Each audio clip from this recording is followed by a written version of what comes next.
India, these are all the three countries. World is watching. That is the strength we are having. Now, because of our lopsided policies and the corrupt politicians, corrupt entrepreneurs, and also ineffective administration, all these things put together, so many scandals are coming out. If you see now, coal, big scandal, the biggest scandals. So all this money again, it is routing through foreign countries, through FDI it is coming. There is no transparency for FDI. We are feeling happy because FDI is coming. We are not realizing this is a corrupt money, this is a black money. So that is the so many problems we are facing.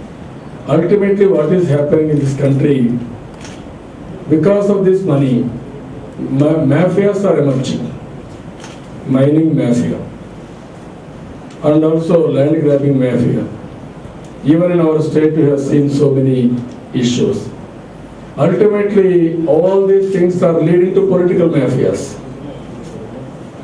If it happens continuously like this, then country will suffer. We are going to lose our advantage because of all corruption. So many problems. Growth has gone down. As on today, growth is 9 years as low as for the last 9 years. That is another thing. Because of that, there is problem of employment, and also price rise, and also political pollution. It is a vicious circle we are entering. Devaluation of rupee, currency. Not one, so many things are coming. So this is high time to control all these things. I really appreciate Ramdev Babaji and also Anna Hazare. They have to take this lead, this agitation for the logical conclusion. Even we are all, even myself, that is what I extend my support to him. I am interested in the nation. Nation is important. Individuals are not permanent, but nation is permanent. We are at the crossroads. We have to take this country forward, or we have to drift further, and it will we will have a serious setback. But all we had advantages, we are not using properly. So I told him, very great job you have taken. This is a noble cause you are fighting. I am very happy for that. Above politics, that is what I advise him. Wherever there is a corruption, you fight it out. The policies is having excellent team also. He has to network other people also because he is a non-political person. Everybody will listen to him, with him and Anna Hazare. Even industry, even politicians, even spiritual leaders, not religious leaders, maybe, but spiritual leaders I am saying. Everybody will have to network, and also our aim is corrupt-free India. How to make it corrupt-free India. Then all our efforts will yield results. Otherwise, even we work very, very hard, results cannot come. That is what I request him. He is also doing extraordinary work. No need for him. Even as a yoga guru, everybody is appreciating. He is as a matter of fact, he innovated this type of yoga and also Ayurveda, all these things, after a long time. Even he is not bothered about money, he is not bothered about name, fame, he got enough. Now his devotees all over the country, they are working like anything with voluntary spirit. Even if you give a call, thousands of people, lakhs of people are coming on the roads to agitate, to protest, to propagate. That is the strength he is having. By using that strength, and also he has to mobilize the nation, and also good people he has to network, both of them. And ultimately, they have to work in that direction. Even they have to work political reforms, electoral reforms, fiscal reforms, how to cut black money, how to control black money. These are all the issues. Ultimately, this great nation has to maintain character also. That anyway, he is doing extraordinary work, how to maintain character, all these things. With this, I am thanking him. From our side, from our party side, always we will be with them to fight against corruption and also black money.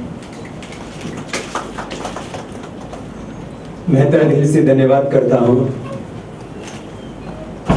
आदरणीय श्री चंद्रबाबू नायडू जी का और उनके पूरे Telugu Desam party का।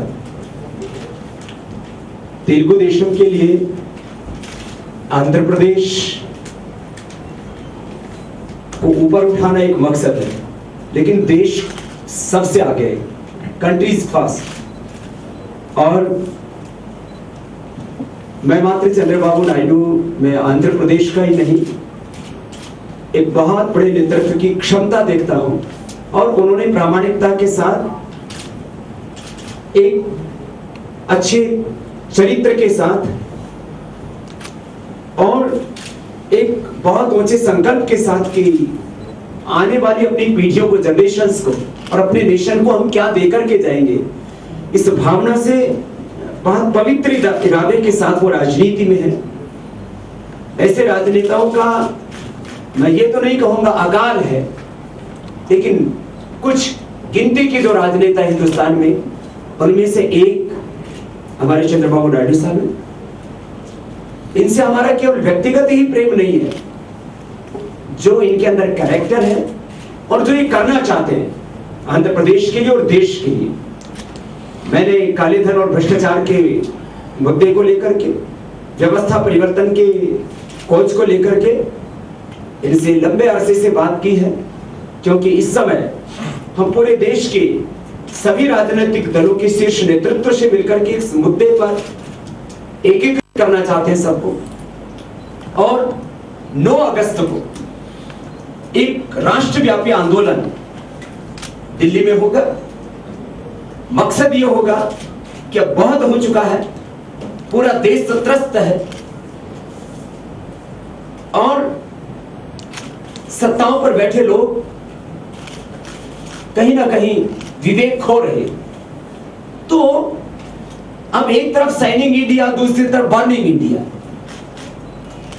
अब ये signing India और burning India का भेद खत्म होना चाहिए और पूरा भारत समृद्धिशाली बने, पूरी देश में प्रॉस्पेरिटी आए, स्पिरिचुअलिटी आए और फिर से again Bharat world economic super power, world spiritual power बने। उसके लिए इस ब्लैक मनी का आना बहुत जरूरी है।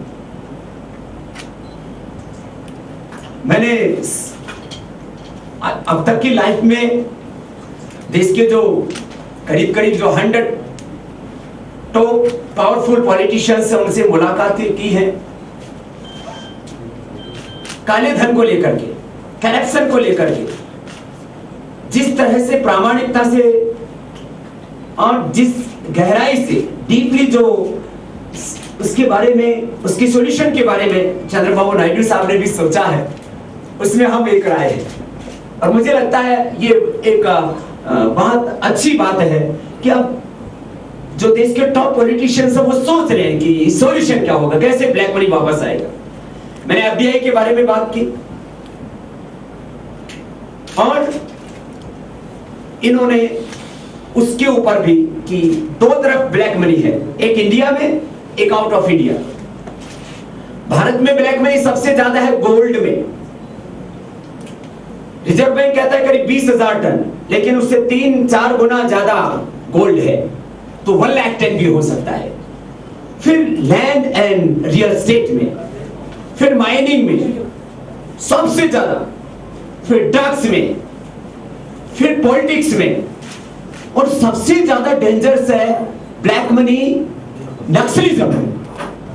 ये 7 रिसोर्सेज है। गवर्नमेंट ने अपने व्हाइट पेपर पर इसको नहीं बताया। व्हाइट पेपर एक झूठ पेपर है और इस बारे में अब प्रामाणिकता से काम करने के लिए सरकार के ऊपर प्रेशर डालना, एक तरफ पॉलिटिकल प्रेशर, दूसरी तरफ जनता का दबाव। लोकतंत्र में सिटीजन सबसे ऊपर होता है। लोकतंत्र, जनता का राज्य, जनता की व्यवस्था, अब इस पूरे सिस्टम में पूरे देश में एक वातावरण बना है। हम चाहते हैं कि सारा देश इस मुद्दे पर खड़ा हो। आंध्र प्रदेश भी इस मुद्दे पर साथ में है।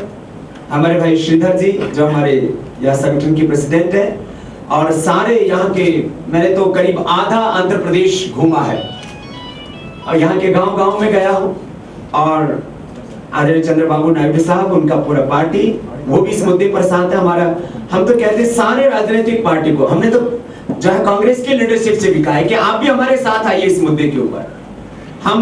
हमारा ये अभियान किसी पर्सन या किसी पॉलिटिकल पार्टी के खिलाफ नहीं है, सबको आगे इसमें भाग लेना चाहिए।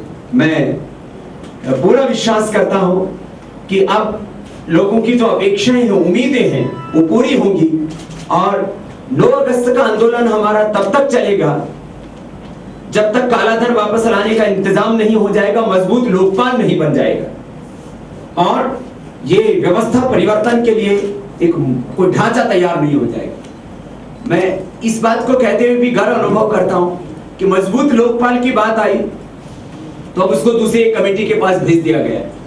राज्यसभा में तेलुगु देशम पार्टी ऐसा है जिसने कहा कि नहीं, इसी में पास करो, सिंगल पार्टी, एक बड़ी बात। अच्छा काम इन्होंने किया, इसलिए उसकी बड़ाई भी होनी चाहिए।